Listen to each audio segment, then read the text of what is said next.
কে বলেছে এটা? জামাতের আমির সাহেব সিলেটে কি বলেছেন এটা তার ব্যাপার।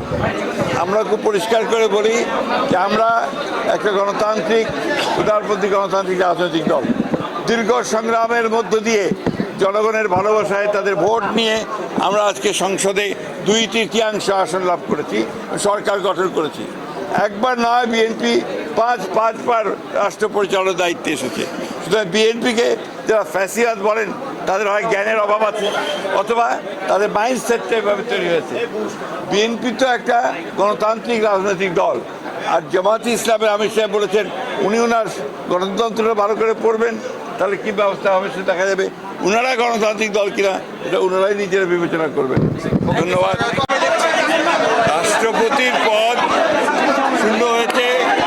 অস্থায়ী রাষ্ট্রপতি সংসদের স্পিকার মেজর হাফিজুদ্দিন সাহেব দায়িত্ব নিয়েছেন।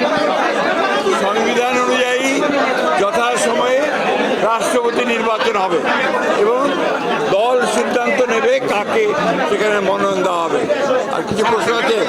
স্থানীয় সরকার নির্বাচনে প্রার্থীদের শিক্ষাগত যোগ্যতা এবং চাকরিজীবীদের বিষয়ে কোনো বিধিনিষেধ আরোপ করছেন কিনা?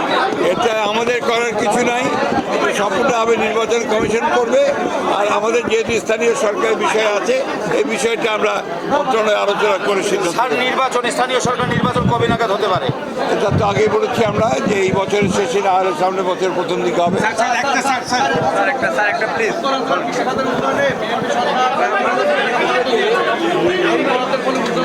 কেমন উন্নয়ন হবে এবং সেটা কিভাবে হবে, কতদিনের মধ্যে হবে? আপনার সরকারের মাত্র 4 মাস অতিরিক্ত হয়েছে, সময় হয়েছে, তাই না? এর মধ্যে সরকার কৃষির উন্নয়নের জন্য 10,000 টাকা পর্যন্ত কৃষির সুদ সহ মাফ করে দিয়েছে, তাই না?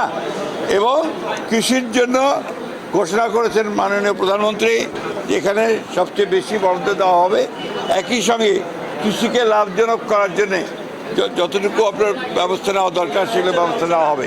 দ্বিতীয়ত কৃষি পণ্যগুলোকে প্রক্রিয়াজাত করা, তাকে বাজারজাত করা, তার জন্য ব্যবস্থা গ্রহণ করা হবে এবং কৃষিভিত্তিক শিল্প গড়ে তোলা হবে।